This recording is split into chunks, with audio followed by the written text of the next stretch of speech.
আপনি কি বিশ্বাস করবেন, একজন ছেলে শুধু ইউটিউব ভিডিও বানাতে বানাতে পৃথিবীর সবচেয়ে জনপ্রিয় কন্টেন্ট ক্রিয়েটর হয়ে গেছে। যে মানুষটি লাখ লাখ ডলার দান করে, মানুষের স্বপ্ন পূরণ করে এবং এমন সব ভিডিও বানায় যা পুরো পৃথিবীকে অবাক করে দেয়। আজ আমরা জানব কিভাবে মিস্টার বিস্ট সাধারণ এক কিশোর থেকে ইউটিউবের রাজা হয়ে উঠলেন।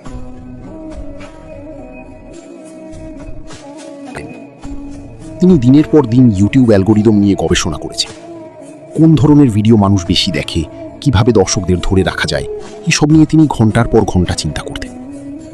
বন্ধুরা যখন অন্য কাজে ব্যস্ত ছিল, তখন জিমি শুধুই ইউটিউব নিয়ে ভাবতেন।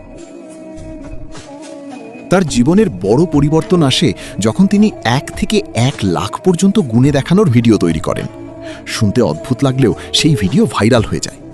এরপর তিনি আরও বড় বড় চ্যালেঞ্জ ভিডিও বানাতে শুরু করেন, যেমন লাখ লাখ টাকা পুরস্কার দেওয়া, অচেনা মানুষকে বাড়ি উপহার দেওয়া, বিশাল প্রতিযোগিতার আয়োজন করা। মানুষ শুধু বিনোদনই পেত না, বরং তার উদারতাও দেখে অনুপ্রাণিত হতো। মিস্টার বিস্ট শুধু একজন ইউটিউবার নন, তিনি একজন সমাজসেবকও। তিনি হাজার হাজার মানুষের চোখের অপারেশনের খরচ বহন করেছেন, দরিদ্র পরিবারকে সহায়তা করেছেন এবং বিভিন্ন দাতব্য কাজের মাধ্যমে কোটি কোটি মানুষের হৃদয় জয় করেছেন। মিস্টার বিস্টের গল্প আমাদের একটি গুরুত্বপূর্ণ শিক্ষা দেয়। সফলতার রাতারাতি আসে না। অনেক ব্যর্থতা, ধৈর্য এবং কঠোর পরিশ্রমের পরই বড় স্বপ্ন বাস্তবে রূপ নেয়। যদি আপনি সত্যি কোনো কিছু মন থেকে চান এবং তার জন্য নিরলস পরিশ্রম করতে পারেন, তাহলে অসম্ভবও সম্ভব হয়ে উঠতে পারে। তাহলে বলুন তো, যদি মিস্টার বিস্টের মতো আপনার কাছেও অনেক টাকা থাকতো, আপনি প্রথমে কাকে সাহায্য করতেন?